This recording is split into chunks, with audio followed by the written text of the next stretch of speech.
Welcome to our YouTube channel VDT physics classes. तो students, आज की क्लास में हम लोग NCERT chapter number 13 kinetic theory of gases कह सकते हैं या फिर काइनेटिक थ्योरी सिंपली, ठीक है।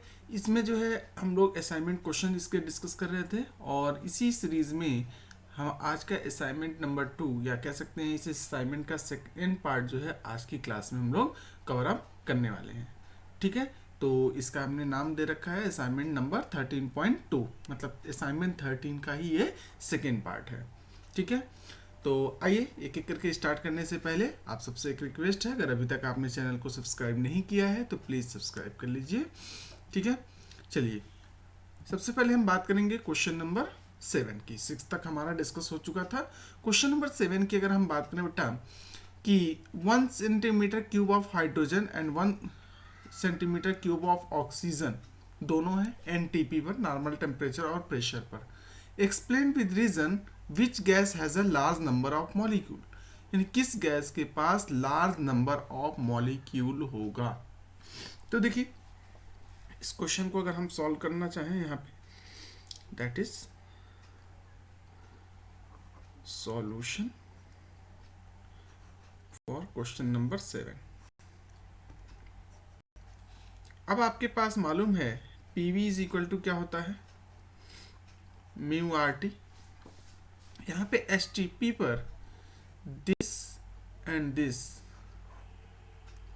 क्या होता है, कांस्टेंट होता है। ये दोनों क्या होते हैं, कांस्टेंट होते हैं। STP पर प्रेशर और टेम्परेचर दोनों कांस्टेंट होंगे या NTP पर, इसका मतलब R यहाँ पे कांस्टेंट होता ही है। So V directly proportional to mu. Mu का मतलब क्या है यहाँ पे, नंबर ऑफ मोल, ठीक है। नंबर ऑफ मोल की अगर हम बात करें तो इसका मतलब ये है कि ये डायरेक्टली प्रोपोर्शनल होगा किसके, मॉलिक्यूल के, ठीक है। यानी कि कह सकते हैं कि number of molecule is directly proportional to volume, यानी कि ये कह सकते हैं कि number of molecule is directly proportional to volume. यानी कि अगर हम बात करें दोनों गैसेज हैं हाइड्रोजन की, यानी कि volume of hydrogen is equal to volume of what, यहाँ पे दे रखा है ऑक्सीजन। दोनों का वॉल्यूम सेम है। दिस सिंप्लाइज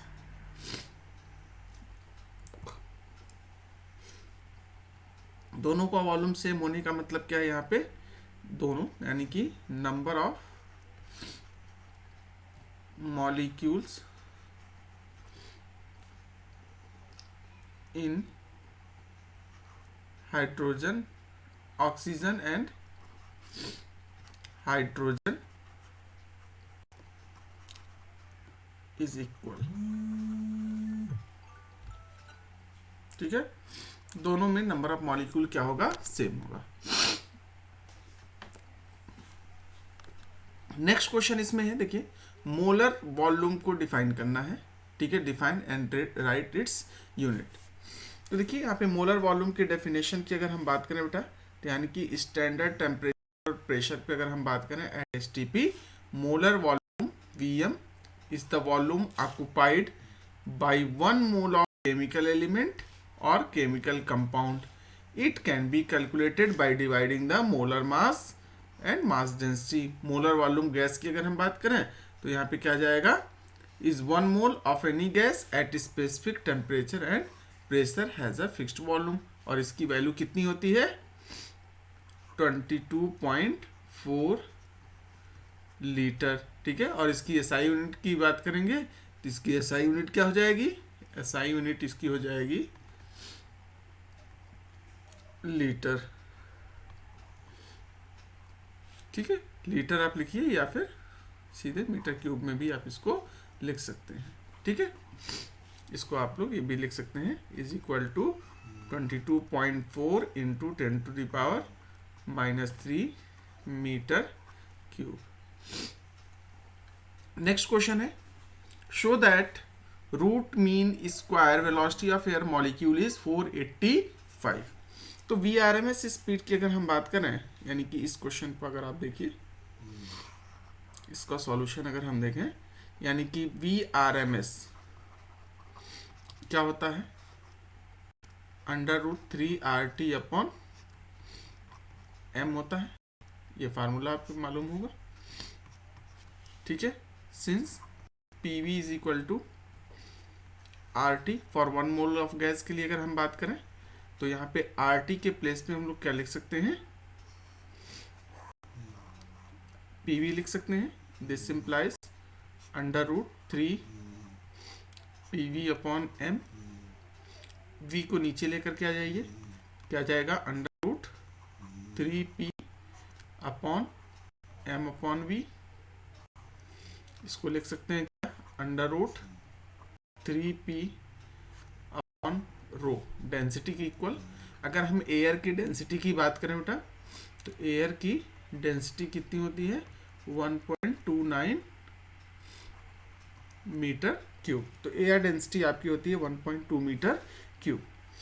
प्रेशर आपको दे रखा है, क्योंकि एयर की बात करें तो प्रेशर यहाँ पे क्या जाएगा, air pressure that is 1.013 into 10⁵ pascal. ये वैल्यूज आप यहाँ सब्स्टिट्यूट कर दीजिए, तो वी आर एम एस की वैल्यू हो जाएगी √3 इंटू 1.013 इंटू 10⁵ अपॉन 1.29। इसको जब आप सॉल्व करेंगे तो आपका आंसर आएगा 485 मीटर पर सेकेंड, ठीक है। तो यहाँ से आरएमएस स्पीड आपको मिल जाएगी। नेक्स्ट कह रहा है, show that root mean square speed of a gas molecule is directly proportional to the absolute temperature. Directly proportional है एब्सोल्यूट टेम्परेचर के लिए। तो देखिए वी आर एम एस की बात करें, यानी कि सॉल्यूशन 10 की अगर हम बात करें, तो V R M S is equal to क्या होता है, √3 RT upon M for a gas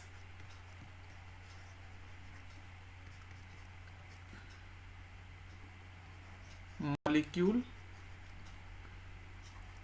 M क्या होगा, कांस्टेंट होगा, मॉलिक्यूलर मास कांस्टेंट। तो यहाँ पे क्या जाएगा, V R M S is directly proportional to √T, ठीक है। यहाँ पे 3 कांस्टेंट है ही आपका, R कांस्टेंट है, M भी कांस्टेंट है, इसका मतलब डायरेक्टली प्रोपोर्शनल होता है किसके, एब्सोल्यूट टेम्परेचर के, ठीक है। नेक्स्ट क्वेश्चन है, find the ratio of root mean square velocities of oxygen and nitrogen gas when there molecular weight of O2 given है 32, N2 गिवन है 28। होता ही है।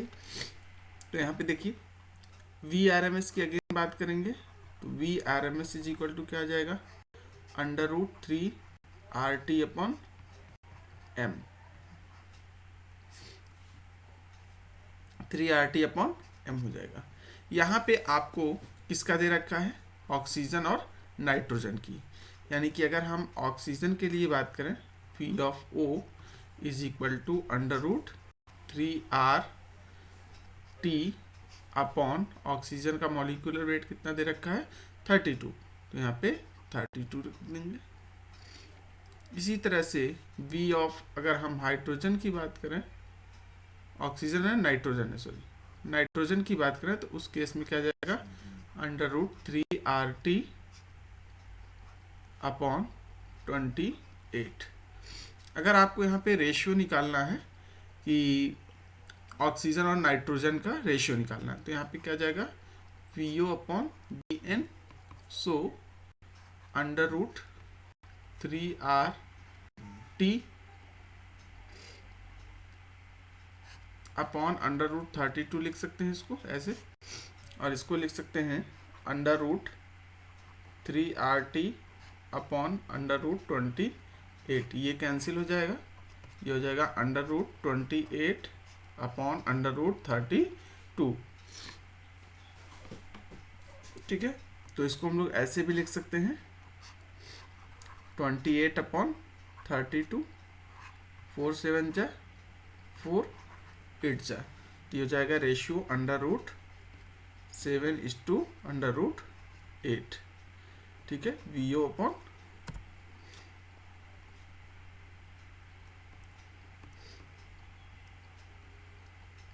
ये इसका रेशियो आ जाएगा। नेक्स्ट क्वेश्चन है write two condition for ideal gas. तो आइडियल गैस के लिए दो कंडीशन देखिए क्या क्या होती है। Their valency should be 0, that is the number of electron in outermost shell should be filled totally, यानी कि आउटर मोस्ट में फिल होनी चाहिए, यानी कि बैलेंस इलेक्ट्रॉन वैलेंसी 0 होनी चाहिए। ठीक है, it should have low reactivity with other element in nature, यानी कि नेचर के अदर एलिमेंट के साथ इनका रिएक्शन नहीं होना चाहिए, रिएक्टिविटी इसकी क्या होनी चाहिए, लो होनी चाहिए। ठीक है, नेक्स्ट है define law of equipartition of energy for monoatomic, diatomic and polyatomic gases, find the degree of freedom. ठीक है, देखिए law of equipartition of energy क्या कहता है कि कोई भी मॉलिक्यूल, गैस मॉलिक्यूल या कोई भी मॉलिक्यूल जो है कितने सोर्सेज से एनर्जी को मतलब एडॉप्ट कर सकता है, क्या क्या सोर्सेज उसके हो सकते हैं, उन सभी सोर्सेज को हम लोग कह सकते हैं आर द लॉ ऑफ मतलब इक्विपार्टीशन ऑफ एनर्जी कह सकते हैं, या उसको इसके बेसिस पे हम लोग उसको कहते हैं कि उसकी डिग्री ऑफ फ्रीडम कितनी होगी। तो law of equipartition of energy states that for a dynamical system in thermal equilibrium the total energy of system is shared equally by all degree of freedom, यानी कि जितने भी डिग्री ऑफ फ्रीडम्स हैं उन सबके साथ जो है इक्वली शेयर होता है। The energy associated with each degree of freedom पर मॉलिक्यूल इज 1/2 kBt होता है। ये ध्यान रखिएगा कितना होता है 1/2 kBt। यहाँ पे के कह सकते हैं या kb यहाँ पे जो है आपका वो क्या है Boltzmann constant, kb is the Boltzmann constant. ठीक है, इसके अलावा अगर हम मोनोएटॉमिक, डायटॉमिक या पॉलीएटॉमिक गैसेस के लिए डिग्री ऑफ फ्रीडम की बात करें तो इसके लिए डिग्री ऑफ फ्रीडम निकालना हमने जो है पहले क्लास में कराया रखा है। ठीक है, तो आप लोग वहां से इसको लिख सकते हैं क्योंकि पूरा डिटेल मोनोएटॉमिक, डायटॉमिक और पॉलीएटॉमिक, ट्राइड का भी वैसे हमने करा रखा है, बट ट्राई का यहाँ पूछा नहीं गया आपको, सिर्फ मोनो, डाई और ट्राई पूछा गया है, पॉली पूछा गया है। तो ये तीन चीजों का आप जो है वहां से कर लीजिएगा। नेक्स्ट है आपका find specific heat ratios for mono, diatomic and triatomic gases. तो देखिए ये भी हालांकि कॉपी में आपका क्वेश्चन ये भी करा रखा है, लेकिन देख लेते हैं फिर से। स्पेसिफिक हीट रेशियोज की अगर हम बात करें तो स्पेसिफिक हीट रेशियोज बेसिकली होता क्या है CV अपॉन CP, जिसको हम लोग गामा कह सकते हैं। ठीक है, मोनो एटॉमिक या डायटॉमिक या पॉलीएटॉमिक की बात करेंगे तो हमें सबसे पहले CV अगर आपको निकालनी है तो CV अगर आपको कैलकुलेट करनी है तो कैलकुलेट करने के लिए हमने एक तरीका बता रखा था कि टोटल इंटरनल एनर्जी या एवरेज काइनेटिक एनर्जी कितनी होती है।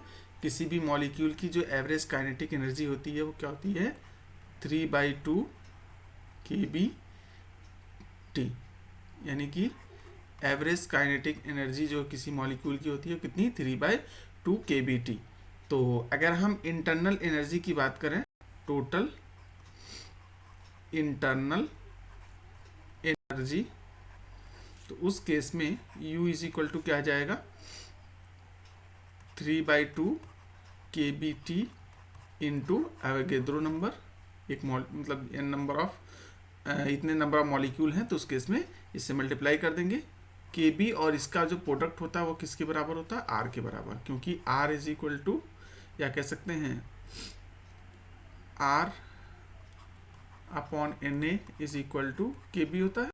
तो यहाँ पे इनका प्रोडक्ट क्या आ जाएगा R के इक्वल आ जाएगा 3/2 RT। तो अब अगर हम बात करेंगे CV is equal to at constant temperature, तो यहाँ पे क्या जाएगा du अपॉन dt, और du अपॉन dt अगर हम देखेंगे तो यहाँ पे आ जाएगा 3/2 R। ठीक है, तो यहाँ पे CP आपको मालूम है, आ चुकी है, ये भी आपको मालूम है। CP minus CV is equal to होता है R। सो CP की अगर हम बात करेंगे तो क्या जाएगा R प्लस CV तो यहाँ पे हो जाएगा कितना है 3/2 R, और यहाँ पे R पहले से है, तो ये हो जाएगा 5R/2। ठीक है। अगर हम यहाँ पे रेशियो निकालना चाहेंगे तो गामा इज इक्वल टू क्या जाएगा 5, यहाँ पे हो जाएगा आपका CV 3/2R अपॉन 5R/2। ये कैंसिल हो जाएगा और ये क्या जाएगा 3/5। तो इस तरह से ये रेशियो आ जाएगा। इसी तरह से मोनोटॉमिक है, ये तो आपका जो मोनोटॉमिक गैस के लिए है। डाइएटॉमिक ट्राइएटॉमिक के लिए आप निकाल सकते हैं, क्योंकि सबके लिए डिग्री ऑफ फ्रीडम उसके अकॉर्डिंग डिसाइडेड होती है। ठीक है। मोनोटॉमिक के लिए 3/2 केवीटी होता है, क्योंकि मोनोटॉमिक गैस के लिए डिग्री ऑफ फ्रीडम आपके पास यहाँ पे ये हो गया। ठीक है, 3 हो गया। F केवीटी हो जाता है F इंटू 1/2 केवीटी, ये फार्मूला हो जाता है। डाई के लिए आप देखेंगे तो वहाँ पे 5 केसेस बन जाते हैं। ट्राई के लिए उसकी तरह से पॉलीएटॉमिक के लिए, तो ये भी एक जनरल हमने डिराइव करा रखा है कॉपी में, और एनसीईआरटी का ये है आपका। ठीक है। तो ये क्वेश्चन पहले आपने कर रखा है, तो इसको आप लोग वहाँ से काउंट डाउन कर सकते हैं। Next question, at what temperature is the root mean square speed of an atom is an argon gas cylinder is equal to the RMS speed of helium. देखिए ये भी क्वेश्चन अच्छा है। यहाँ पे देखिए room temperature at what temperature, RMS speed अगर हम बात करें वी ऑफ आर्गन की, क्या हो जाएगा √3RT upon mass of argon होगा। जैसे अगर हम स्पीड निकालना है किसका, हीलियम की, हीलियम का क्या आ जाएगा, this is also equal to 3R, यहाँ पे इसको लिख सकते हैं T1, इसको लिख लें T2। Temperature he I think find करना है आपको कि एट व्हाट टेम्परेचर, तो यहाँ पे लिखेंगे मास ऑफ हीलियम। ठीक है। दोनों का अगर आप रेशियो ले लें, या कह रहा है कि दोनों किस टेम्परेचर पे इक्वल हैं, तो VRMS of argon is equal to VRMS of helium, कब इक्वल होंगे। ठीक है। तो यहाँ पे बेसिकली देखिए √3R √T1 upon mass of argon is equal to √3R √T2 upon mass of helium. यहाँ पे मॉलिक्यूलर मास लेना है। ठीक है, या मोलर मास लेना है इसका। ठीक है, या कह सकते हैं एटॉमिक मास, जो भी। ठीक है, तो सबके लिए एटॉमिक मास यहाँ पे वर्ड यूज़ करेंगे, क्योंकि यहाँ पे एटम की बात कर रहा है। तो ये और ये आपका कैंसिल हो जाएगा। आपको निकालना है eight what temperature is the RMS speed of an atom, यानी कि आपको टेम्परेचर निकालना है, दैट इज T2। तो T2 कैलकुलेट करना है, तो आप क्या लिख सकते हैं, T2 is equal to √T1 upon √T2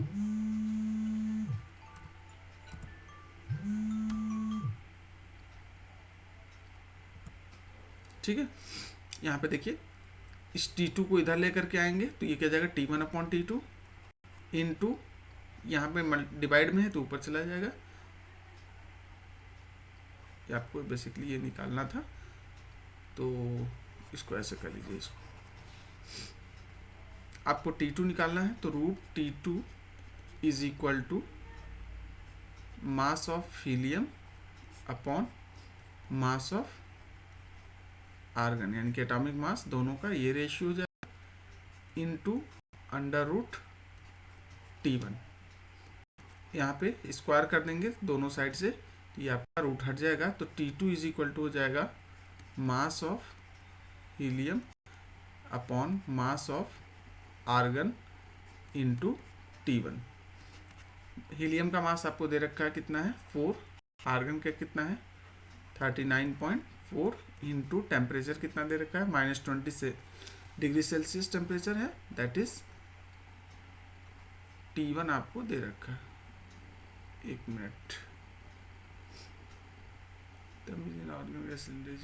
यहाँ पे देखिए थोड़ा सा उल्टा हमने कर दिया है कि यहाँ पे आपको लेना है किसका आर्गन के आपके पास मास नहीं दे रखा, मतलब आर्गन का टेम्परेचर निकालना है और हीलियम का दे रखा है। तो हीलियम के टेम्परेचर के लिए यानी कि आपके पास T2 नोन है, T1 कैलकुलेट करना है।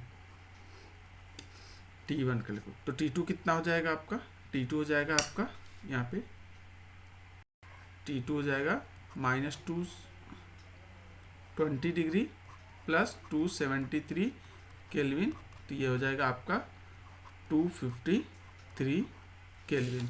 तो 253 यहाँ पे आप रख दीजिए। तो T1 यहाँ से आप कैलकुलेट कर सकते हैं 253 इंटू 39.4 अपॉन 4। ये सॉल्व करने के बाद से आपको आंसर मिल जाएगा। तो आज के लिए फ़िलहाल इतना ही। इसी के साथ आज का ये असाइनमेंट पार्ट कंप्लीट हो गया। कल इस चैप्टर का लास्ट असाइनमेंट पार्ट कवर करेंगे हम लोग। ठीक है, thank you, have a nice day.